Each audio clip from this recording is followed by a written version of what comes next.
सगाई में पंडित जी का खुलासा उड़ा देगा अरमान के होशलिया रिश्ता में आएगा बड़ा तूफान। दोस्तों, ये रिश्ता क्या कहलाता है कि आने वाले एपिसोड में कहानी लेने जा रही है ऐसा मोड़ जो अरमान की जिंदगी को पूरी तरह से बदल कर रख देगा। सगाई की रस्म के दौरान पंडित जी द्वारा की गई भविष्यवाणी सुनकर अरमान के पैरों तले जमीन खिसक जाएगी।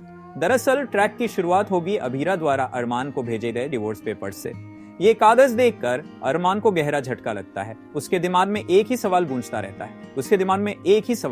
है, क्या अभीरा को मेरा नया पता कैसे पता चला। वहीं दूसरी तरफ अभीरा ने तय कर लिया है कि अगर अरमान अब अपनी जिंदगी में आगे बढ़ चुका है तो वो उसके रास्ते में कोई रुकावट नहीं बनेगी। इसी बीच माहिरा के ठीक होते ही परिवार में सगाई की तैयारियां शुरू हो जाती हैं। अरमान और गीतांजलि की सगाई बड़े धूमधाम से हो भी जाती है। अब शादी की तारीख निकालने के लिए बुलाए जाते हैं पंडित जी।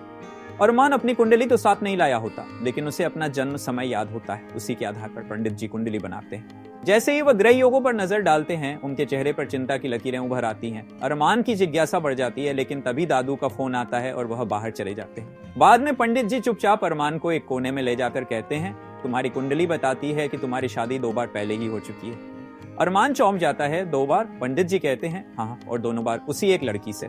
यह सुनते ही अरमान की यादें ताजा हो जाती हैं। पहली शादी उस वक्त हुई थी जब उसने अभीरा को अप्सरा मैम के कातिल से बचाने के लिए निकाह किया था, और दूसरी बार जब वह और अभीरा एक दूसरे से प्यार करने लगे थे और आपसी सहमति से शादी की थी।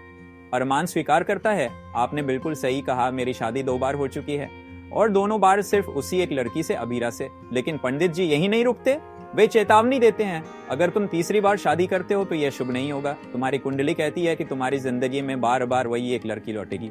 तुम्हें उसी के साथ अपना घर बसाना है, वरना भारी अपशगुन हो सकता है। यह संकट न सिर्फ तुम्हारे जीवन में बल्कि तुम्हारे पूरे परिवार और बच्ची के भविष्य पर भी पड़ सकता है। अब सवाल उठता है, क्या अरमान पंडित जी की बातों को गंभीरता से लेगा? क्या वह गीतांजलि से शादी करेगा, या फिर अपने दिल की आवाज सुनकर फिर से अभीरा की ओर लौटेगा?